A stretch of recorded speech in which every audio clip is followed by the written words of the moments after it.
merci d'être venu. L'histoire de la librairie avec Yann Richard et mon histoire avec Yann Richard, c'est un amour ancien, mais qui a toujours 20 ans. Alors, c'est l'histoire de l'amour avec Ispahan. Il a été Hispanie, il le reste d'une certaine manière. Et je suis vraiment très heureux ce soir de faire une soirée à la librairie pour l'ensemble de ce qu'il a fait. C'est un prétexte, son dernier livre. C'était avant-dernier, après, parce qu'il est... Non, ça c'est pas le dernier, non, c'est pas le dernier. Celui-là, et je viens de le finir, c'est un merveille. Malheureusement, le prix est inabordable. Si, comme Bourguignon, il ne m'avait pas offert, je n'aurais jamais pu le lire. Et vous vous rendez compte qu'un Hispanique reçoit un cadeau aussi cher d'un Bourguignon, c'est le comble. Alors, le livre est magnifique. Pourquoi? Parce qu'il a réussi à trouver deux textes. Un texte de l'attaché militaire français de 1918 jusqu'à 1922-23 et les notes de la femme de chargée d'affaires. Donc deux espaces différents de cette époque et j'ai jamais vu des détails aussi précieux pour l'Iran de cette époque. N'oubliez pas d'ailleurs que ce soir, c'est l'anniversaire de 97e année de coup d'État de 53. Donc c'est vraiment le jour de faire ça. C'est 1920. 21. Ce n'était absolument pas décidé. C'était un miracle. Je me dis qui est-ce qui... Oui, oui, voilà, le 22. D'ailleurs, ce que tu viens de dire est intéressant parce que le coup d'État, c'était le 21 février. Et en réalité, en faisant cette recherche sur le coup d'État, j'ai constaté qu'effectivement, on peut dater avec certitude le coup d'État dans le calendrier occidental dit chrétien, le jour de la semaine, le quantième du mois, le mois de l'année, etc. Là, il n'y a absolument aucun doute. Par contre, je défie quiconque de me prouver que ce coup d'État a eu lieu le 3 Esfand ou le 3 août. Des dates qui sont purement fictives, qui n'étaient utilisées quasiment par personne à l'époque, et qui sont fabriquées ensuite dans l'histoire du mémorial que la famille Pahlavi a voulu faire pour ce coup d'État. Et en réalité, si vous regardez sur Internet, faites l'expérience, il y a plusieurs sites Internet qui donnent des correspondances de calendriers. Entre les calendriers, le calendrier occidental, donc de la France aujourd'hui, le calendrier islamique et le calendrier iranien. Que ce soit avec les noms arabes, les signes du zodiaque, ou les nouveaux noms iraniens qui ont été en vigueur à partir de 1925. Eh bien, dans tous les calendriers que vous trouvez sur Internet, vous ne trouvez pas la date du 3 Esfand, mais du 2 Esfand. Le lundi 2 Esfand. Ce qui n'existe pas. Et grâce à mon ami Nader Nassiri Moraddam, qui m'a trouvé un document unique qui existe, peut-être en un seul exemplaire, qui avait été fait à Sazman et Sabta Ahval, donc à l'institution qui fait l'état civil en Iran, au moment où le Shah, le dernier Shah, quelques années avant la Révolution, avait voulu changer le calendrier et au lieu de le faire partir de l'Hégire, le faire partir de la soi-disant fondation de l'Empire perse. Donc, pour rétablir des documents d'état civil avec la nouvelle date, on a demandé à des chercheurs de faire des correspondances de calendrier qui remontaient à 138 ans pour que tous les documents d'état civil, pour les gens vivants et leurs parents, puissent être de manière très sûre répertoriés avec le nouveau calendrier. Donc il y a une table avec 4 calendriers en somme. Le calendrier iranien de l'hégire solaire, le calendrier iranien de l'hégire lunaire, enfin le calendrier islamique de l'hégire lunaire, le calendrier Shohanshahi, donc l'année solaire mais Shohanshahi, et puis le calendrier Miladi, le calendrier chrétien. Eh bien, c'est ce document qui, à mon avis, peut faire aujourd'hui auquel on peut faire le plus confiance pour établir des dates. Alors, cette histoire ridicule de calendrier, en réalité, m'a incité à chercher plus loin pour comprendre à quel point les Iraniens étaient dépossédés de leur conscience historique par le fait qu'ils ont été obligés, dès leur enfance à l'école, de jongler avec 2 ou 3 calendriers. Et aujourd'hui, quand vous voyez des récits historiques en Iran, par exemple pour la période qui m'a intéressé, qui est celle du coup d'État de 1921, on traduit les dates des documents disponibles dans des calendriers qui font sens pour les Iraniens d'aujourd'hui, c'est-à-dire le calendrier de l'hégire solaire ou le calendrier chrétien, et c'est purement artificiel. C'est des calendriers qui, à l'époque, n'étaient quasiment pas utilisés. Donc, c'est juste une petite remarque que je me suis permise pour déstabiliser un peu mes lecteurs iraniens. Et quand j'avais envoyé le premier état de mes remarques à Nader Nassiri et à Shahriar Ad, le défunt Shahriar Ad que je tiens à saluer ici, ils ont été un peu estomaqués et ils m'ont opposé des tas d'arguments, mais je n'accepte pas leurs arguments. Je tiens toujours le point essentiel. Demandez à un Iranien aujourd'hui qu'est-ce qui s'est passé le 3 août. Eh bien, personne ne sait aujourd'hui en Iran ce qu'est le 3 août. Et alors, tous les documents de l'époque, y compris dans Tawrikh et Mortasar Azab et Siyasi de Bahar, tous les documents qui racontent cette histoire, ceux qui étaient témoins essayent de prendre le calendrier officiel de l'époque, ils disent 3 août. Ceux qui avaient encore des notes personnelles utilisent le 12 Jamadal Avval, je crois. Donc ils donnent le calendrier islamique. Et puis certains historiens, pour être sûrs que on les comprenne bien un peu partout, ils prennent le calendrier miladi chrétien. Alors tout ça, c'est pour vous dire que voilà, moi, en vous voyant, je me rappelle que j'ai commencé à m'intéresser à l'Iran dans les années 1960, quand j'étais étudiant à Lyon, en philosophie. J'avais un ami qui était musicien, qui s'appelait Ahmad Mastan, qui était aussi poète, qui vendait le Progressoir pour gagner sa vie le soir. Il vendait aussi des tapis que sa famille lui envoyait. Enfin bref, il vivait d'expédients. Et on tapait la belote au café après le restaurant universitaire.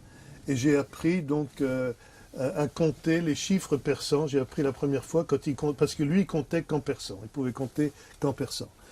Et c'est grâce à lui que j'ai connu l'Iran, donc je lui rends hommage.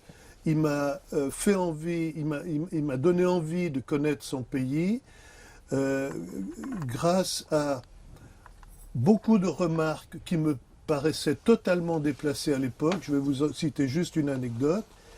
Et une fois que je suis rentré dans son pays par sa famille, je crois que je ne pouvais plus voir l'Iran comme n'importe quel étranger. J'avais envie de rentrer véritablement dans la société et dans la culture persane. Alors l'anecdote qui m'avait le plus choqué et qui en fait me paraît la plus intéressante, c'est celle-ci. Nous étions à Téhéran en juillet 1970. Il faisait très très chaud à 4 heures de l'après-midi dans les rues de Téhéran. Et lui mettait un costume avec une cravate pour aller voir des gens, parce que nous préparions l'arrivée d'une chorale qui avait travaillé avec nous, qui venait, il y avait 40 personnes qui venaient, il fallait organiser l'accueil et des concerts de cette chorale. Et je lui disais, mais est-ce que les Iraniens réfléchissent un peu à la bêtise de prendre le costume occidental avec une cravate quand il fait 45 degrés à l'ombre? Et il s'est retourné vers moi, il m'a dit, espèce d'imbécile, vous étiez encore dans des cavernes et nous avions déjà une cravate. Et cette réflexion, en fait, est très profonde. Les Iraniens ont conscience d'appartenir à une très ancienne civilisation, d'être les continuateurs de Cyrus, de Darius et de toutes ces ces dynasties, les Achéménides, les Parthes, les Sassanides, bien avant l'islam donc, qui ont construit Persépolis, qui ont fait des bas-reliefs, des tombeaux absolument magnifiques. Et le nationalisme iranien s'est développé au XIXe siècle avec la conscience que cette grande tradition, cette grande culture, cette grande civilisation avait été humiliée par les Arabes et puis ensuite par des tas de conquêtes, les Mongols, toutes les Turcs, d'abord les Seldjoukides, etc., tous les Turcs qui sont passés sur le territoire iranien, et que finalement les déboires des Iraniens au XIXe siècle et au XXe siècle encore plus, avec les Occidentaux, les Européens, étaient la continuation de ces humiliations que l'histoire avait imposées au peuple iranien. Et donc, ce qui est très intéressant, c'est que les traits de cette très ancienne culture que j'ai évoquée, donc la culture achéménide, les Parthes, bon, je ne vais pas parler encore des Élamites, etc., et des Mèdes, bon, ces cultures ne sont pas considérées comme abandonnées et comme rejetées par la conquête islamique, elles ont été reprises à l'intérieur d'une nouvelle culture qui était la culture de l'Iran musulman. Alors là, il y a un point très intéressant sur lequel je vais venir après. Mais grâce à un grand poète, pas le plus grand, parce qu'ils sont tous les plus grands, mais vraiment un immense poète du début du XIe siècle, Ferdowsi, il n'y a pas eu d'oubli. Alors, Ferdowsi, c'est le mythe, hein, évidemment. Il a réinventé l'histoire ancienne de l'Iran.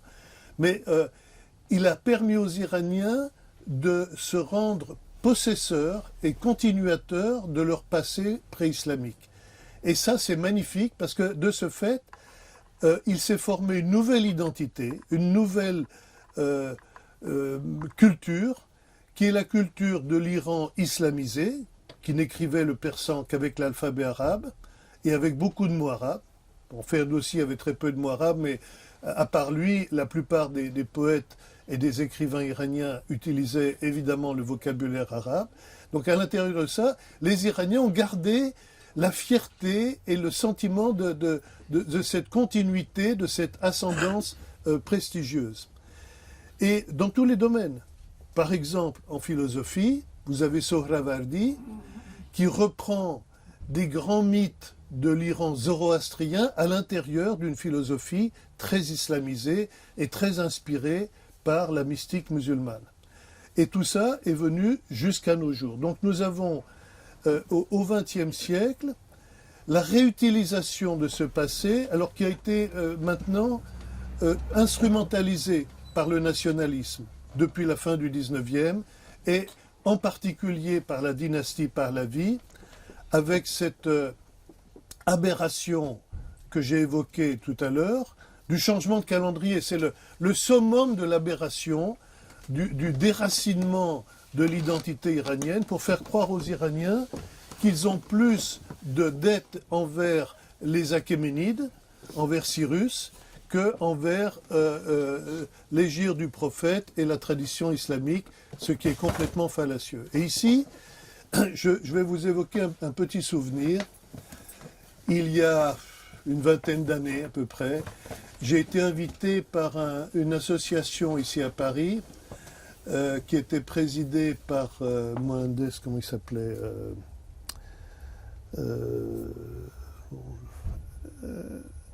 Abdolali, bon, peu importe, le nom me reviendra peut-être. Et je me suis trouvé, alors on m'a demandé de faire un peu le répondant à Farrokh Ghaffari qui parlait de la confrontation des Iraniens avec l'islam au cours de l'histoire. Et donc Ghaffari a évoqué les grandes lignes de l'islamisation de l'Iran. Et puis ensuite, on a vu des réactions dans l'Assemblée qui étaient composées presque exclusivement de monarchistes. Alors, j'ai été très étonné de voir que tout le monde disait « Mais qu'est-ce que c'est que cette religion de bédouins qu'on nous a imposée ? Nous, on avait notre religion, on avait notre culture, on n'avait pas besoin de la religion des Arabes, des gens qui venaient du désert, qui n'avaient rien à nous apporter. Et alors, au bout d'un moment, je leur ai dit, écoutez, je suis désolé, je suis le seul ici qui ne soit pas musulman, et moi, j'aime l'islam. Alors, ils étaient tous un peu curieux. Je leur ai dit, écoutez, moi, j'aime Ferdowsi, j'aime Saadi, j'aime Hafez, j'aime Nezami, j'aime Jami, j'aime tous les écrivains que j'ai lus dans la tradition iranienne, j'aime les mosquées d'Ispahan, même celles qui sont avant les Safavides, la mosquée Jami d'Ispahan, j'aime tous les monuments que je vois en Iran, à part Persépolis et quelques bas-reliefs, etc., tout est islamique. Tout est musulman, tout est islamique. Tout a des références à l'islam. Et je suis désolé, moi, s'il n'y avait pas l'islam, je ne comprendrais rien à cette culture et à cette civilisation. Et donc, moi qui ne suis pas musulman, je peux vous dire, j'aime l'islam, et je n'ai pas de honte à le dire, parce que, grâce à l'islam, nous avons cette immense culture de gens qui ont su profiter de tous les apports extérieurs, pour les enrichir et pour leur donner, des créations, des créations originales, jusqu'à aujourd'hui. Et je pense que les Iraniens d'aujourd'hui, au lieu de rétrécir leur culture comme font les dirigeants de la République islamique, qui essayent de réprimer tout ce qui n'est pas univoque dans le langage public, au lieu de faire cette insistance populiste sur l'unité de langue, Wahdat et Kalamé, etc., qui sont des slogans populistes hideux, eh bien, ils devraient reprendre la richesse de la diversité culturelle qu'il y a en Iran, diversité qui est à la fois dans le temps, je pense que cet apport des civilisations antiques est extrêmement précieux. On l'a redécouvert au 19e, bien sûr, grâce au déchiffrement de l'Avesta et des inscriptions achéménides, mais on continue à le redécouvrir continuellement. Et puis aux apports de toutes les différentes cultures, que ce soit les Arabes, les Turcs, et plus tard ça a été aussi les Russes, les Français, les Américains, que sais-je, et des cultures locales aussi. Quand on pense à toutes les traditions. Alors, ici, nous sommes devant les mêmes contradictions qu'il y a en France, entre le jacobinisme et le girondinisme. Disons, il y a des traditions qui sont centripètes, qui essayent de garder les spécificités culturelles qui sont liées à un milieu ou à un mode de vie, comme les Barthioli, que Jean-Pierre Digard a si bien décrit dans son dernier livre et dans toute son œuvre, les Rashraï, les Kurdes, les Baloutches, que sais-je, ce sont des gens qui sont peut-être pas chiites, qui sont peut-être pas persanophones, mais qui ont un apport absolument essentiel à la culture iranienne vivante telle que nous la connaissons aujourd'hui. Donc ça, c'est une richesse. Par contre, le nationalisme iranien, depuis la fin du 19e et le début du 20e, avec au summum, c'était Tarizadeh, a essayé de définir, un peu comme ont fait les jacobins français, une unité culturelle absolument rigide qui s'imposerait à tout le pays de manière uniforme, avec un seul livre de lecture pour tous les enfants, qui serait évidemment en persan, etc. Et aujourd'hui, on va beaucoup plus loin que cette unité culturelle imposée au XXe siècle par tout l'enseignement public, etc. Puisqu'aujourd'hui, c'est pas seulement la langue, c'est aussi la religion, les croyances. Donc il y a une espèce de chape qui vient coiffer les aspirations des Iraniens à s'exprimer de manière libre et diverse. Je vois qu'il y a des gens partout. Il y en a aussi dans la cave, ou non?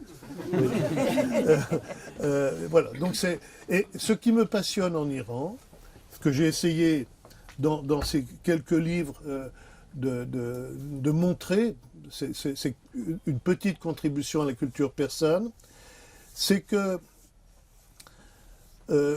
La République islamique, contrairement à ce que certains ont cru, n'a pas été téléguidée depuis Londres ou depuis Washington pour lutter contre le communisme, etc. Je pense que c'est quelque chose qui vient des couches très profondes de la population et ça a été une aspiration de changer, d'arrêter cette dictature absurde que le Shah, avec le parti Rassakhiz, etc., avait essayé d'imposer aux Iraniens. Mais en même temps, ce que j'ai essayé de comprendre, c'est pourquoi cette violence, la violence de la prise d'otages à l'ambassade américaine, pourquoi la violence idéologique, pourquoi toutes ces guerres aujourd'hui, hein. Mon ami Hamid Bozarslan m'a suggéré, il y a quelque temps, il a fait une conférence à Chalon-sur-Saône où il a lancé une idée qui me paraît extrêmement intéressante. Il a dit, depuis la révolution iranienne, tout le Moyen-Orient vit dans la guerre. C'est une guerre unique. C'est un peu comme la guerre de 100 ans ou la guerre de 30 ans. C'est une guerre avec des fronts multiples, mais c'est la même guerre, où il y a principalement des musulmans contre des musulmans, mais il y a aussi toutes les puissances étrangères, tous ceux qui ont des intérêts dans cette région et qui viennent manipuler des forces ici ou là, vendre des armes et essayer de tirer leur marron du feu. Donc voilà, nous sommes ici dans tout un ensemble de forces immenses, avec des enjeux économiques, des enjeux militaires considérables. Et dans tout ça, je vais encore vous surprendre. On m'a demandé récemment pour le Figaro Histoire de décrire les fêtes de Persépolis et d'analyser tout ce que les Pahlavis avaient essayé d'emprunter à l'Iran ancien. Donc c'est un peu le thème que j'ai développé tout à l'heure. Donc c'est une idée que j'ai dans l'esprit. Et puis, je me suis dit, il y a quand même le moment majeur, c'est ce grand discours du Shah à Pasargad, quand il inaugure les soi-disant fêtes de Persépolis, en octobre 1971. Et le Shah, à Pasargad, commence par dire Ey Kourosh, Osudebecha, Mobidorim. Et Cyrus, dors bien, nous veillons. Le pauvre, peu de temps après, il est balayé par l'histoire. Balayé lamentablement. Et en réfléchissant, je me suis dit, aujourd'hui, Pasargad est le lieu où les Iraniens viennent à Nowruz et à Mehregan. On voit des photos sur Internet, je ne sais pas, tu as dû voir aussi. Moi, je suis sidéré de voir ça. Les Iraniens vont là pour reprendre la parole du Shah. Donc, est-ce qu'on a raison de ricaner à cette parole? Non. Moi, je pense que le Shah, finalement, avait raison. Et je vais aller plus loin. Depuis les Sassanides, on n'avait jamais vu des armées iraniennes aller jusqu'à la Méditerranée. Eh bien, aujourd'hui, on les voit. La grandeur de l'Iran, aujourd'hui, c'est une grandeur qui nous paraît hideuse, mais elle se manifeste comme ça. L'Iran a un rôle majeur dans toute la région, qu'on le veuille ou non. Les sanctions américaines n'ont rien fait. Ça ne sert à rien. C'est absurde. L'Iran domine la région. Et la prophétie du Shah qui disait, je n'ai pas le texte exact en mémoire parce qu'il disait après, nous allons continuer cette grandeur, la gloire de l'Iran ancien, etc. Eh bien, c'est la République islamique qui le réalise. Aux grandes dames de certains Iraniens qui aimeraient bien que l'argent aille d'abord pour des programmes économiques, etc. Mais je pense qu'avec les menaces extérieures que l'Iran vit, que tout le monde vit d'ailleurs, dans toute la région aujourd'hui, l'Iran défend pas si mal ses intérêts. Voilà, j'ai l'air de parler pour la République islamique, excusez-moi. Mais, alors, ce qui m'a intéressé, c'est pour ça que j'ai fait ce livre, L'Iran de 1800 à nos jours, après avoir fait, pour le livre qui, à mon avis, reste la référence pour le XXe siècle, l'Iran au XXe siècle, j'avais fait un peu la partie historique. Mais en réfléchissant ensuite, je me suis dit, mais on ne peut pas se limiter au XXe siècle, comme ont fait tous les chercheurs. Hein, que ce soit Abraham Liand, que ce soit... maintenant, Amonat est allé jusqu'aux Safavides. C'est peut-être aller un peu trop loin. Qu'est-ce que j'ai cherché à faire dans ce livre? Pourquoi est-ce qu'il y a eu tant de violence? Pourquoi est-ce qu'il y a eu tant de violence? Parce qu'il y avait un ressentiment très profond des Iraniens contre des humiliations qu'on a imposées à l'Iran depuis le début du XIXe siècle. Tout le monde, évidemment les Russes et les Britanniques en premier, mais les Français aussi, hein, quand Napoléon envoie une ambassade uniquement pour étudier le chemin pour envahir l'Inde, pour empêcher les Britanniques de s'établir en Inde, c'est un mépris de la souveraineté iranienne. On signe un traité à Finkenstein avec les Iraniens, aussitôt après, on fait la paix avec le tsar. À quoi ça rime? C'est un mépris pour les Iraniens. On ne le dit même pas aux Iraniens. Ils le savent après. Et toute l'histoire, ensuite, des rapports de l'Iran avec les Occidentaux, c'est le mépris de la souveraineté iranienne. Donc ça commence par Golestan, 1813. Les possessions iraniennes du Caucase sont réduites. Ensuite, ça va être le pire, c'est Turkmenchai, 1828. C'est quelque chose qui va rester 100 ans dans le cœur des Iraniens, jusqu'à ce que Reza Shah, enfin, après avoir fait établir un code civil, puisse dire on va supprimer les capitulations. Les capitulations, ça veut dire des droits consulaires exorbitants donnés aux non-musulmans en Iran. Alors, avant, c'était évidemment la situation inverse, c'est-à-dire un Français ou un Russe ou un Anglais qui allait en Iran faire du commerce ou faire je ne sais quoi, s'il avait le moindre conflit avec un musulman iranien, devant un juge musulman, c'est évidemment le musulman qui avait raison, quel que soit le litige. Et on inverse exactement en Iran même, maintenant, c'est un juge consulaire, c'est-à-dire avec une juridiction étrangère qui va juger, évidemment, en faveur de la partie étrangère. Donc cette humiliation va être très très lourde. Si on ne reprend pas l'histoire de l'Iran depuis le début du 19e, on ne peut pas comprendre la dose de ressentiment que les Iraniens ont contre les Occidentaux. Tout va aller en augmentant. Hein. Pensez à la révolte contre la régie des tabacs en 1890.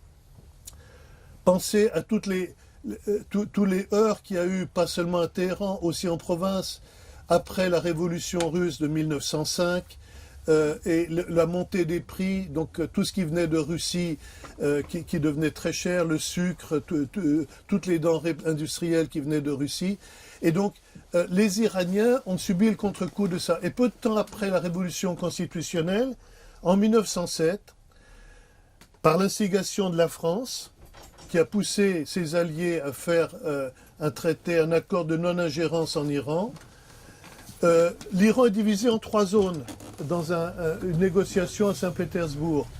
Est-ce que les Iraniens ont été consultés pour ça? Pas du tout. Ils l'ont su après coup. Donc vous voyez, c'est des coups d'épée dans le dos. Les Britanniques qui avaient prétendu aider les révolutionnaires contre l'absolutisme Kadjar en 1906, tout d'un coup se retrouvent l'année d'après les complices des Russes pour imposer des choses épouvantables aux Iraniens. Et en 1911, quand les Russes donnent un ultimatum au Parlement iranien pour renvoyer Schuster, le conseiller financier, les Britanniques s'alignent sur la position russe. Absolument aberrant. Tout va à l'avenant.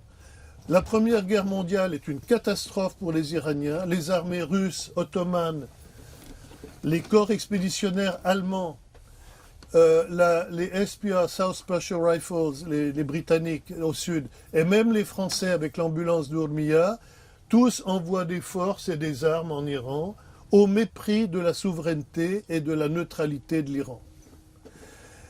Donc l'Iran sort épuisé de la guerre, et qu'est-ce qu'on lui présente? L'accord de 1919, qui traite l'Iran comme un protectorat britannique. Donc nous avons ensuite toute une série de choses. Le coup d'État de 1921, il faut revenir sur certains clichés. Ce n'est pas un coup d'État britannique, c'est un coup d'État qui s'est fait évidemment avec les Britanniques et qui sert les intérêts britanniques, ça c'est sûr. Mais il faut reprendre le rôle de Seyed Zia et de Reza Khan, qui est un rôle aussi actif et positif dans ce coup d'État. Mais après, bon, je ne vais pas vous résumer toute l'histoire de l'Iran, mais si vous arrivez à la Seconde Guerre mondiale, l'invasion de l'Iran par les Britanniques au sud et les Soviétiques au nord, encore une nouvelle catastrophe qui va durer 4 ans. Et vous avez ici la sécession de 2 grandes provinces, l'Azerbaïdjan et le Kurdistan. Pour les nationalistes iraniens, gardent encore en tête la blessure que ces sécessions ont créée en eux. Et quand le pétrole est nationalisé, enfin vraiment, quel est le pays au monde, après la Deuxième Guerre mondiale, qui peut dire que cette nationalisation n'était pas quelque chose d'extrêmement raisonnable, normal, justifié, etc. Nous, en France, à cette époque, on avait tout nationalisé, les chemins de fer, les charbonnages, l'électricité, tout était nationalisé. Et les Iraniens, ils n'ont que le pétrole, ils voudraient garder leur pétrole d'abord pour eux. Eh bien, le monde entier s'est ligué contre eux, un peu de la même manière qu'on s'est ligué contre les Iraniens après la Révolution, sous tous les prétextes possibles. Hein, la guerre Iran-Irak, c'est une guerre du monde entier contre l'Iran, sauf la Syrie. Mais en tout cas, les Français étaient à fond avec l'Irak. Vous voyez, si vous reprenez l'histoire de l'Iran, vous voyez à quel point le cœur d'un nationaliste iranien, je ne parle pas pour flatter mon ami Ahmad Salamatian, mais le cœur d'un nationaliste iranien ne peut être que déchiré par les injustices qu'on a fait subir à ce pays. Et moi, je réagis comme quelqu'un qui aime l'Iran et qui, grâce à Agnès Fontaine, qui m'a aidé à écrire ce livre, sans elle, elle se cache derrière, mais sans elle, je n'aurais jamais rien pu écrire, parce qu'elle m'a appris à écrire le français. Eh bien, grâce à elle, j'ai pu faire 2 ou 3 petites choses, notamment ce livre sur l'islam chiite et ce livre dont la première version est parue chez La Martinière. Et donc voilà, tout ce que j'ai à dire, en fait, c'est Agnès qui l'a écrit pour moi. Et vous avez été peut-être mes lecteurs, vous le serez peut-être à nouveau un jour. J'ai résumé ici à grands traits un peu ce que j'ai voulu faire dans ces livres. Je ne sais pas si vous avez des questions plus spécifiques, je suis prêt à répondre, mais je crois que j'ai assez parlé. Très bien. Yann encore m'a surpris. Il a fait de la provocation comme il pouvait. Donc il va y avoir un débat. Pourquoi? Parce que je fais l'éloge de la République islamique? Mais je veux dire une chose. Au moins, déjà, il a réussi à faire une chose. Fantastique. Premier adversaire de l'Iran et de connaître l'Iran, c'est le cliché. Les clichés qui se font d'après les perceptions idéologiques identitaires. L'Iran est une complexité sans fin, continue. Et pour comprendre cette complexité, il faut être un peu la précision des comptables de bazar. Les comptables de bazar sont très précis dans leurs comptes. Vous savez, ils utilisent encore les signes hébreux pour mettre des livres de comptes. Mais ils mentent tout. Ils mélangent tout. On peut trouver, comme dit l'expression persane, du lait de poule jusqu'à dents de poule jusqu'à chile. Tout. Et c'est complexité. Autant que le Shahanshah Ariameh, devant le tombeau de Cyrus, était ridicule en disant dors tranquille, je suis là. Oh, Il cherchait la légitimité iranienne dans les ruines de Persépolis. Autant permettez-moi de vous dire que les dirigeants actuels qui cherchent la légitimité de l'Iran dans les ruines de Médine ont tort. Ils ne voient pas une réalité complexe, continue. La différence fondamentale de ce qu'on appelle le nationalisme iranien ou la nation iranienne avec ses voisins, c'est souvent le fait même qu'on a réussi de garder vivant jusqu'à mettre à jour. Et là-dessus, il y a un conflit. Cartésien, ayant parlé du problème de nationalisme jacobine, j'avais quelqu'un qui m'a formé dans ma jeunesse et qui disait que ce nationalisme jacobine qui a été importé en Iran, c'était un lit de Procoste. Procoste, c'était un dieu bandit, coupeur de chemin sur la route de Olympe. Il avait un lit. Et quand les voyageurs voulaient passer à Olympe, ils les mettaient sur le lit. S'il était trop petit, il les étirait. S'il était trop grand, il les coupait. Et permettez-moi de vous dire que le regard de nationalisme jacobin hérité par les intellectuels iraniens du 19e siècle de la France révolutionnaire, c'était un lit de Procoste qui a réussi jusqu'à maintenant à créer des problèmes. Et si ton ami Bozar Salam a dit le Proche-Orient est devenu la guerre, c'est essentiellement par la faute de ce lit qu'on a posé dans un endroit du monde qui n'avait aucune habitude d'être dans les carrés aussi racial, linguistique. On était mélange et on arrivait à faire de la politique autrement. Le nationalisme iranien, dans le fond, pour moi, c'est quelque chose qui n'arrête pas de se rajeunir depuis 4000 ans, sous les différentes formes, mais qui n'est jamais un nationalisme par mimétisme de nationalisme jacobin. Mais les intellectuels iraniens ont voulu le faire, et là-dessous, permets-moi de dire, autant l'idéologie de la révolution islamique, qui est une idéologie qui ressemble sur certaines formes par le révolutionnarisme issu du jacobinisme, dans ses versions soviétiques, bolcheviques, si on a un jour le temps, je dirais, autant c'est étranger à l'âme iranienne que c'était ce nationalisme avant. Je vous laisse le temps de poser les questions. Mon cher ami, je crois que tu devrais t'asseoir ici et on va t'écouter. Je remercie Yann vraiment d'avoir accepté notre invitation, de nous laisser cette occasion de pouvoir parler avec passion. Je suis désolé, les mots, il y a trop de livres dessus, on ne peut pas les pousser.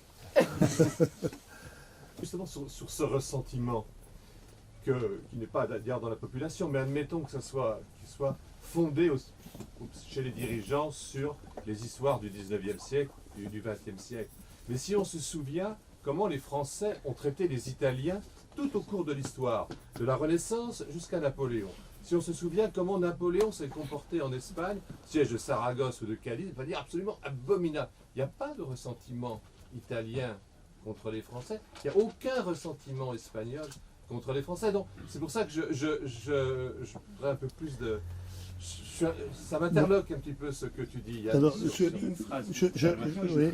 Bon. Une phrase. Si on fait un sondage, vraiment, si on fait un sondage, je pense que une majorité d'Iraniens est plutôt pro-américain, pro-occidental, et que vraiment, c'est Bon. Troisième. Allez-y. Moi, je me suis trouvé 100% en adhérence avec vous. J'aurais quand même une question pour vous. Oui. C'est en fait, il y a 2 jours, je cherchais à regarder un film et il n'y en avait pas à la télé française, donc je me suis retourné vers Seda Iran. J'ai regardé la chaîne 1, Fatemi Zahra, la chaîne 2, Fatemi Zahra, la chaîne 3, Fatemi Zahra. Pourtant, je suis d'accord avec vous, mes 2 identités de Ferdowsi et de chiisme sont là.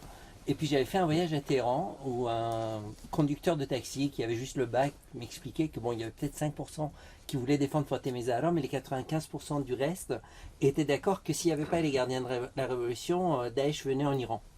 Daesh.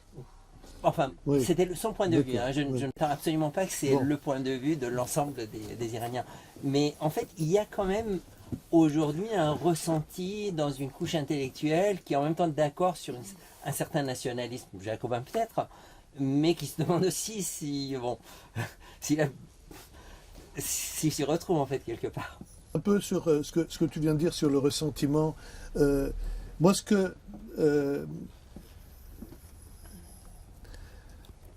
j'étais en Iran pendant la Révolution, et un des slogans très surprenants de la Révolution, c'était « Esterlal, Azadi, Enrelab et Islami ». Pardon ? Jamhuri Islam. Qu'est-ce que Jamhuri Islam ? Esterlal, Azadi, Jamhuri Islam. Alors, Esserlal, indépendance. Pourquoi indépendance en premier? Un pays qui n'a jamais été colonisé. Qui n'a jamais été colonisé. Qui était manipulé. Et en fait, le sentiment d'être manipulé est aussi profond chez les Iraniens que le sentiment d'avoir été colonisé, peut-être chez des gens comme les Algériens ou les Tunisiens qui ont subi une colonisation de manière concrète et beaucoup plus humiliante. Moi, ce que je vois, c'est que depuis le 19e siècle, il y a une affirmation de souveraineté iranienne qui est sans cesse bridée et humiliée. C'est pas Napoléon avec juste un épisode de violence extrême qui en réalité est aussi un respect de l'identité des Italiens. Là, il y a quelque chose qui est un mépris de l'identité iranienne. Hein, il y a un pillage des ressources culturelles notamment, quand il s'agit de l'archéologie. Nader Nassiri l'a très bien montré dans sa thèse. Et il y a le sentiment que les décisions sont prises loin. Je vous ai parlé de cet accord de 1907. C'est un scandale que, évidemment, nous sommes à l'époque où les puissances européennes préparent la Première Guerre mondiale. Pour les Français, qui organisaient d'abord l'entente avec les Britanniques, puis avec les Russes séparément, puis ensuite ils se disaient, mais il faut que les Britanniques et les Russes ne soient pas en conflit dans d'autres endroits du globe, pour que le jour où on attaque l'Allemagne, ou bien où l'Allemagne nous attaque, que nous formions une véritable cohésion, une alliance cohérente. Et cette décision a été prise sans jamais consulter les Iraniens, et ça les concerne directement, puisqu'on divise leur territoire en 3 zones. Et ils l'apprennent le lendemain, hein, en septembre 1907. Et tout le temps, ce sont des piétinements de la souveraineté iranienne. Moi, si j'étais iranien, j'aurais été révolté pour ça. Donc, le slogan « Esserlal, Azadi, Jomhuri, Islami », qui me paraissait très bizarre, en fait, maintenant, je le comprends. Et quel est le premier moment où cette indépendance a été réalisée? Je suis désolé, mais c'est le 4 novembre 1979, quand les otages ont été pris à l'ambassade américaine. C'est une violence symbolique extrême. C'est une transgression de toutes les lois existantes, et l'Iran s'est attiré évidemment les foudres des Américains. Pourquoi est-ce que les sanctions américaines sont encore aussi destructrices pour l'économie iranienne, etc. C'est à cause de ça. Et finalement, les Iraniens ont fait ce pas de violence extrême dans les relations internationales, et ils en payent aujourd'hui les conséquences. Mais ce qui veut dire qu'aucun pays n'a le droit d'être indépendant. En fait, l'indépendance, ça ne veut rien dire. C'est l'interdépendance qui doit être la règle. Mais une interdépendance mesurée, équilibrée, etc. Et les Iraniens avaient le sentiment que cette interdépendance était toujours à sens unique. Ils étaient le gendarme du Golfe pour le compte d'une puissance dont les décisions étaient prises à Washington. Hein, voilà, c'est des choses qui sont insupportables. Voilà, je pense que c'est comme ça qu'ils ont réagi. Je pense qu'il y a une sorte de ressentiment très loin, très, très ancien, qui s'est exprimé avec une violence extrême à ce moment-là. Est-ce que Faridis, est-ce que vous ne pensez pas qu'il y a plusieurs définitions de l'indépendance, c'est-à-dire qu'au moment de la Révolution et après, pendant la prise d'otages, il y a plusieurs interprétations de l'indépendance qui s'est mise en œuvre, par exemple, ou même pendant la Révolution constitutionnelle, ou au moment de la nationalisation du pétrole. Les religieux n'ont pas la même définition de l'indépendance, jamais.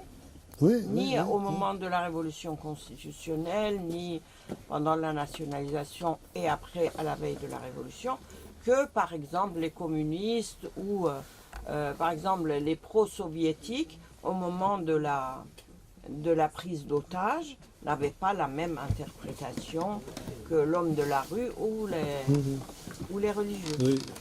Il y avait une question. Oui, bonjour. J'ai malheureusement loupé la première partie. J'espère que ma question ne va pas faire double usage. Voyez-vous, jusqu'en 2011 et les entre guillemets révolutions arabes et leurs conséquences, on pouvait défendre à un moment où, par exemple, Khatami était en place, etc., l'idée de dire aux autres, voyez, l'Iran n'est pas une puissance irrédentiste qui veut dévorer les autres, mais simplement se sent évidemment isolé, Pakistan, Américain, Golfe, etc. Depuis 2011, est-ce que les événements auxquels nous avons assisté, donc l'engagement de l'Iran en dehors de ses frontières de manière non pas, disons, sournoise comme d'habitude, mais de manière ouverte et militaire, est-ce que ça, pour vous, ça correspond à quelque chose au reflet d'équilibre de politique intérieure ou à une résurgence d'un nationalisme iranien tel que vous avez pu l'analyser dans vos livres? Est-ce qu'il y a d'autres questions? Ou d'une nécessité. Je vais essayer de répondre aux deux interventions. Allez-y. Le sentiment de l'autonomie, de l'indépendance, c'est quelque chose qui est très, très subjectif, de fait. Et dans la deuxième version, la dernière version de ce livre, puisque vous n'avez pas la dernière, monsieur, mais je vous signale qu'il y en a une qui est en vente ici, vous avez... Tu auras un bénéfice, hein, je veux le main part. Dans cette dernière version, j'ai rajouté des choses au sujet du coup d'État de août 1953, qui est très intéressante. Vous avez ici, parce que finalement on ne sait pas qui a fait le coup d'État. Les Américains ont fait un coup d'État qui a échoué, le 16 août. Le Shah est parti. Il est parti parce qu'il avait perdu. Et, alors, d'après une version, si vous regardez le livre de Dariush Bayandor, d'après une version, certains seraient allés à Rome, et puis même à Ochnouillet, pour dire à l'ayatollah Boroujerdi, regardez, les communistes sont descendus dans la rue, ont renversé les statues du Shah, et crient « Vive la République populaire d'Iran ». Et donc, l'ayatollah, qui n'avait jamais pris de position politique, aurait dit, hein, ça a été nié, mais dans les mémoires de Montazeri, on voit que Montazeri n'est pas très clair, savoir si Boroujerdi l'a dit ou non. Il aurait dit « Mamlekat Shah Mikhohat ». Il le croyait profondément. Le pays a besoin d'un souverain, c'est-à-dire d'un régime monarchique qui vient contrôler et qui fait échec, évidemment, au communisme. La peur du communisme a été souveraine. Et après cette phrase, la population s'est soulevée et nous avons eu le 19 août. C'est-à-dire la véritable révolution. Alors le problème, c'est que les Américains, entre-temps, n'avaient pas pu évacuer Téhéran. Et comme le coup d'État a finalement réussi, mais ce n'est pas eux qui l'ont fait, ils ont dit dans le rapport que c'était eux qui l'avaient fait. Parce que sinon, la CIA aurait été dissoute. C'était une institution récente, dont c'était la première grande opération extérieure. Il faut lire le livre de Dariush Bayandor, qui est, à mon avis, très intéressant. Autre version, c'est la version la plus courante, c'est celle que Ali Rahnema a développée dans son livre. Je regrette qu'il ne soit pas ici ce soir. Ali Rahnema a fait, mais dans le détail, minute par minute, le récit de tout ce qu'on sait du coup d'État. Et pour lui, il n'y a aucun doute, les Américains ont tout organisé, tout prévu, tout payé. En somme, si j'écoute Ali Rahnema, les Iraniens sont des veules, sont des pantins. Il n'y a pas d'Iraniens, c'est des gens qui n'ont aucune volonté nationale. Ben moi, je ne peux pas accepter cette version, c'est impossible. Je pense que c'est un mépris de la culture iranienne, un mépris de l'identité iranienne que de dire les Américains ont décidé de faire un coup d'État, ils ont fait un coup d'État, un point, c'est tout. Et c'est pour ça que je récuse complètement le livre de Ali Rahnema. J'espère que vous l'avez ici. S'il est vendu ce soir, j'ai ma part de bénéfice. Mais bon, c'est un excellent livre par ailleurs, mais dont l'idée principale, c'est que les Américains ont tout fait. Il cite à peine le livre de Boyan Dole, et il a tort. Il a tort. Bon. Vous me parliez de... Donc, si vous voulez, le fait qu'à partir de 2011, suite Oui, à la ah oui. révolution arabe, une sorte de nouvel irrédentisme iranien, en tout cas tel qu'il est perçu. Bon, actuellement écoutez, je à pense... l'étranger. Je pense que une des volontés des Iraniens qui continue depuis le Shah jusqu'à la République islamique, c'est d'avoir une place importante dans la région. Les Iraniens ne peuvent pas supporter d'être un satellite ou de n'être qu'une province. C'est une grande puissance. C'est un grand pays qui a des frontières avec le monde turc, avec le monde arabe, avec le monde indien, et les Iraniens veulent tenir leur place dans la région.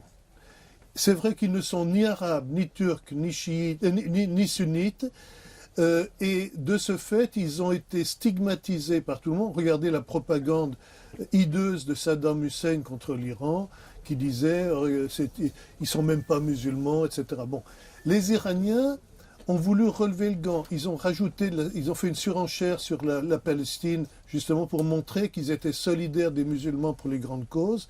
Bon, c'est de l'instrumentalisation. Mais je pense que l'idée d'intervenir à l'extérieur de leurs frontières n'est pas... Enfin, moi, je ne l'interprète pas comme une volonté d'envahir tout le Moyen-Orient, mais c'est l'idée que l'Iran est une grande puissance régionale, au moins aussi grande que l'Arabie Saoudite, et doit s'affirmer comme telle. Voilà, je vous posais la question parce que c'est la dérive à laquelle on assiste actuellement. Il y a cette perception et il me semble que la politique de l'Iran actuellement n'est pas complètement, si vous voulez, détachée des traditions et des facteurs fondamentaux que vous venez de souligner, c'est-à-dire sa place dans la région et non pas la conquête territoriale. Vous êtes d'accord ? Je suis d'accord avec vous. Alors, est-ce qu'il y a d'autres À ma questions, droite, il n'y a pas eu de question. d'autres observations? Oui, Monsieur. dans le fond là-bas. Allez-y. Un peu plus fort. Vous commencez votre analyse au niveau On du n'entend 19e pas. siècle. On n'entend pas, un peu plus fort. Ah d'accord. Vous commencez votre analyse au 19e siècle. Mais est-ce que comment vous intégreriez le 18e siècle en Iran, notamment la période de Nader Shah par exemple, ou les invasions suite à la fin des Saoudiens? Pour moi, la problématique, c'était les relations de l'Iran avec le monde occidental. Au XVIIIe, c'est peu perceptible. Nader Shah, c'est une explosion. Après les Safavides, il y a encore un grand souverain qui va jusqu'au nord de l'Inde, qui affirme comme ça que l'Iran peut conquérir des territoires, et puis finalement ça retombe, c'est comme un soufflet qui est retombé, il n'y a plus rien après. Je ne sais pas si c'est très significatif. J'ai l'impression que même s'il a pas eu, enfin, il a été quand même très connu en Europe dès le 18e siècle.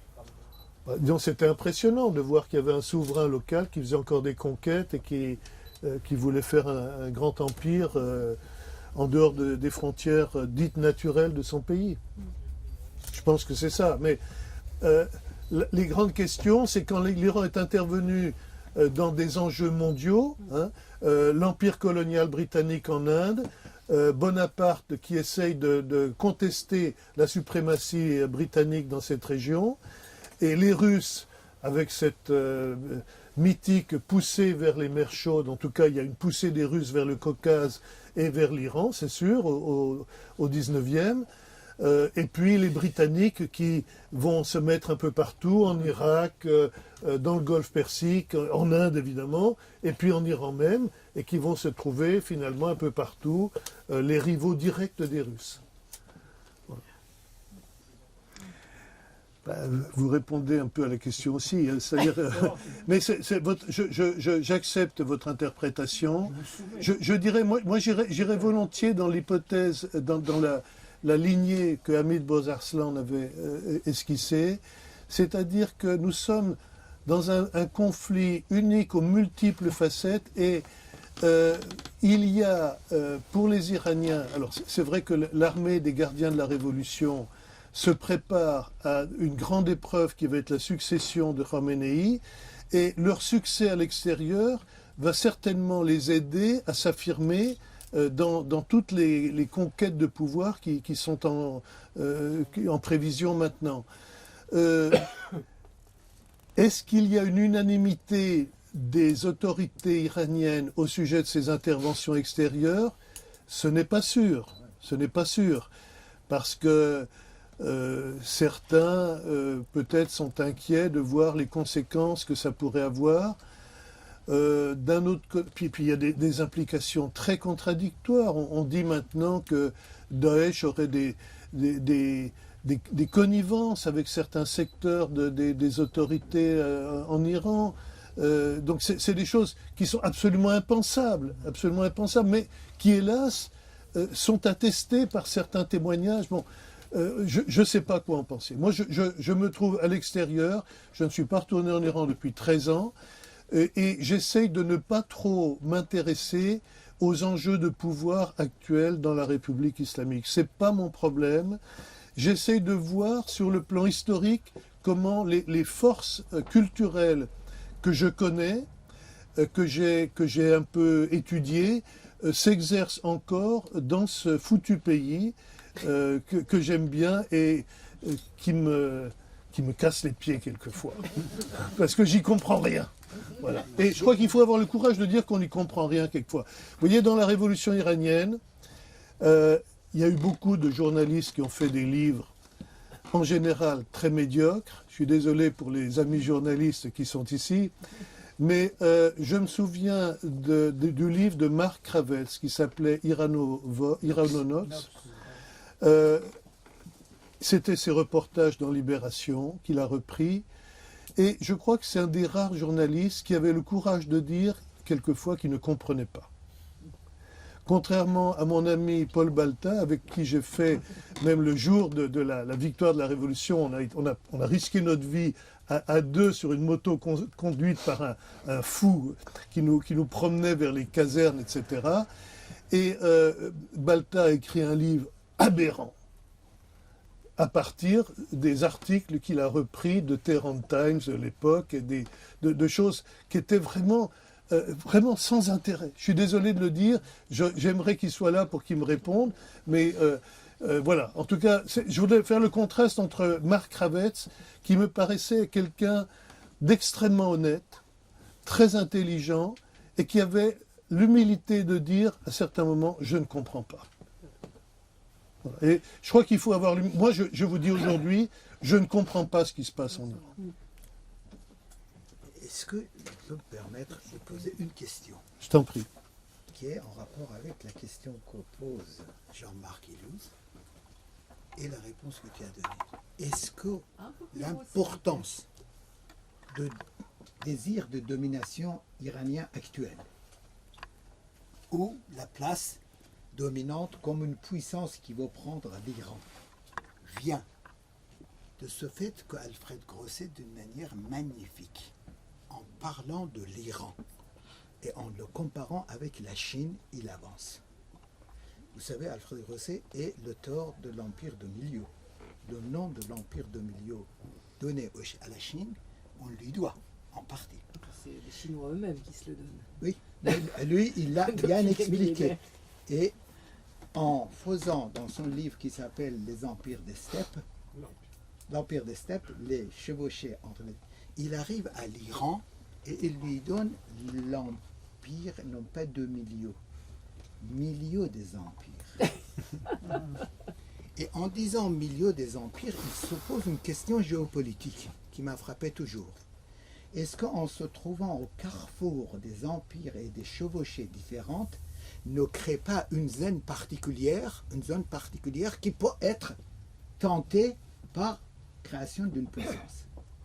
Et là, il y a un problème de premier ordre qui pose. Si nous sommes dans un monde émergent aujourd'hui, émergent, ça veut dire une domination des puissances disparaît. Et ça apparaît de nouveau le fond de l'océan, des cailloux qui étaient. À ce moment-là, est-ce que dans ce Proche-Orient qui est en train de émerger, on peut s'étonner que le plateau iranien, à qui George W. Bush a offert la Mésopotamie. Dans toute l'histoire, chaque fois que le plateau iranien a réussi à se mettre avec Mésopotamie et le Caucase, il a dominé l'Asie mineure, que ce soit l'empire de Rome orientale ou que ce soit l'empire ottoman. Mais ce n'est pas l'Iran qui a reconquis Mésopotamie. Mésopotamie a été donnée sur un plateau d'argent par M. George W. Bush en 2003. Si vous n'avez pas lu l'article fantastique de Zakaria, l'Américain, récemment sur un blog, où il parle que le Moyen-Orient est en train de brûler, un moment où tout le monde se désengage, relisez-le. Si on a fait de la sorte que maintenant les puissances coloniales disparaissent, est-ce que ce n'est pas le milieu de l'Empire qui, par nature géopolitique et géographie, qui se manifeste beaucoup plus que ce soit la volonté dominatoire ou le génie de général Soleimani qu'on essaye de nous vendre comme un Bonaparte en faisant un... Je vous le garantis, je suis prêt, au moins vous me donnez cette qualité d'être un analyste de quotidien iranien. Le jour où M. Soleimani deviendra gouverneur de l'Iran, je couperai ma langue. L'Iran n'est pas enceinte d'un militaire, sauf si on installe une guerre à outrance. Donc est-ce que... Bon, alors tu sais, garde ta langue, mon cher, parce que le milieu des empires tu aurais pu dire ça de Bonaparte et il est devenu empereur. Bon, alors l'idée impériale, elle existe chez les Iraniens, et je ne sais pas si les Iraniens se conduisent actuellement en Irak et en Syrie comme un empire. Je ne sais pas exactement quel est l'enjeu. Je ne sais pas ce qu'ils ont envie de faire. Je voudrais apporter deux éléments là-dessus. Le premier, c'est une remarque de Bernard Ourcade, qui à juste titre fait remarquer que l'Iran n'a pas vraiment une force aérienne ni des forces de frappe de missiles qui pourraient directement atteindre ceux des pays qui voudraient quelque chose à son intégrité territoriale. Et donc la seule carte que l'Iran peut vraiment jouer, c'est d'avoir des forces qui sont des proxys, des intermédiaires, qui seraient suffisamment proches de ceux qui pourraient attaquer l'Iran. Ça, c'est le premier élément. Et le deuxième, c'est la route de la soie ou le Belt and Road Initiative. Sur les 1000 dernières années, Israël prétend que 700 ans, la Chine a été la puissance dominante industrielle. Et cette puissance est en train d'émerger. Il y a une route qui est sous forme de chemin de fer qui va partir de Xinjiang, qui va venir sur le plateau de Golgon, puis Téhéran, puis Ankara. Et tout ce chemin va être relié. Et aujourd'hui, la force de frappe qui est derrière, à la fois financièrement, c'est la Chine, et militairement, c'est la Russie. Et ça a tout son sens dans un contexte où l'Iran se sent menacé, puisque tous les pays autour, sans exception, y compris une partie du Pakistan, ont été dévastés. Donc en fait, l'Iran se sent un peu menacé, n'a pas de force aérienne à proprement parler, donc le seul moyen de faire, c'est des drones et autre chose qui seraient placés proches de l'endroit d'où pourrait venir l'attaque. Et accessoirement, il y a une grosse puissance industrielle qui est en train de se mettre en place avec la force de frappe militaire russe. C'est la dernière. Et après, je donnerai la parole à Yann pour conclure. Monsieur, à condition qu'il soit court. D'accord. Attendez, allez-y. Notre ami. Allez-y, attendez. On a beaucoup parlé de la stratégie iranienne, mais est-ce qu'il vous est possible d'aborder la question des bases militaires qui entourent l'Iran américain? On ne l'a pas abordé. Il faut inviter Bernard Ourcade ici. Bon, parce que moi je ne suis pas du tout spécialiste de ça. Mais parce qu'on parle beaucoup de l'aspect défensif de l'Iran, oui. Mais je pense qu'il y a aussi cette question qui lui prend au nez. Ah ben, l'Iran est entouré par les Américains, c'est sûr. C'est bon. ça. Et c'est une des choses que je voudrais répondre partiellement à Bernard Ourcade. Alors, monsieur, brièvement. Après vous. Non, je suis d'accord avec Bernard quand il dit ça. Mais l'Iran essaye de jouer, je ne sais pas s'il réussit toujours, hein, de jouer avec les forces extérieures qui sont en jeu à ses frontières, et notamment les Russes, parce qu'il ne faut pas parler que des Chinois. Moi, ce qui m'a frappé pendant les différentes guerres de Tchétchénie, c'est que les Iraniens n'ont jamais soutenu les mouvements indépendantistes tchétchènes. Jamais. Vous me direz, c'était des mouvements sunnites, ils étaient soutenus par les Saoudiens ou les Qataris, etc.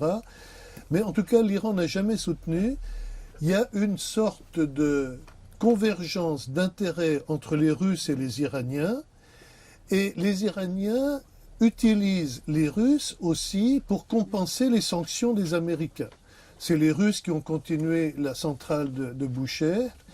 Et c'est les Russes qui vont leur fournir les missiles antimissiles dont ils ont vraiment besoin. Parce que c'est vrai qu'ils n'ont pas d'aviation. Ils n'ont que des reliquats de ce qu'ils avaient avant la Révolution. Et donc, ils n'ont pas d'aviation, ils ne peuvent pas faire face à une attaque israélienne, par exemple. C'est impossible. Voilà, donc je pense que le danger et l'intérêt des Russes pour les Iraniens, à mon avis, est beaucoup plus présent que celui des Chinois.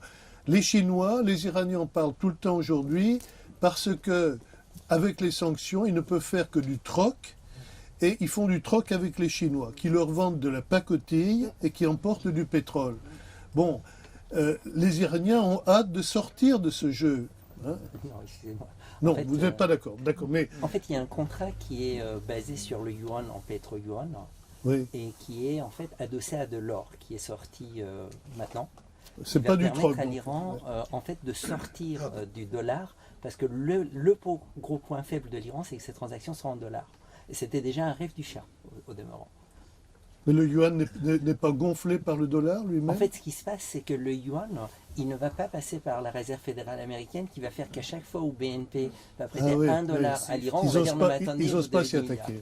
Merci monsieur. Je crois qu'évidemment les questions géopolitiques intéressent beaucoup de personnes, mais tout de même nous sommes face à un historien qui a eu accès à des sources extraordinaires et son œuvre est une œuvre d'historien. Alors est-ce qu'on pourrait revenir quand même un petit peu à un regard historique, et j'aimerais savoir, puisque tu témoignes, et je comprends très bien sûr une très grande empathie à l'égard de l'Iran, est-ce qu'il y a des est-ce qu'il y a des historiens iraniens contemporains avec lesquels tu éprouves une particulière, des affinités particulières ou des convergences particulières? Tous? Des très bons des noms, parce que c'est général. Oui, notamment mes collègues iraniens qui sont dans les universités occidentales, évidemment que je vois plus facilement que ceux qui sont en Iran et qui ne peuvent pas lire ce que j'écris et qui ne peuvent pas me rencontrer facilement. Oui, mais quand j'ai rencontré il y a 3 ou 4 ans, il y a eu un voyage d'historiens iraniens qui est venu en France et on m'avait demandé de leur parler. Il y avait une trentaine de jeunes historiens ici. J'étais enchanté de faire non, je sens qu'ils ont envie aussi de comprendre ce qui se passe dans leur pays. Et ce que je leur disais ne leur semblait pas trop incongru.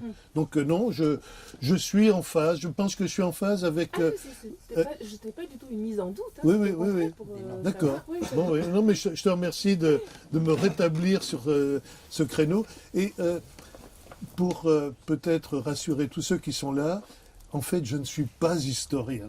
Je suis rien du tout. Oh. Donc, mais je me suis glissé dans la peau d'un historien parce que d'abord, ça faisait défaut de gens qui essayent de comprendre l'Iran contemporain, l'Iran du XXe siècle.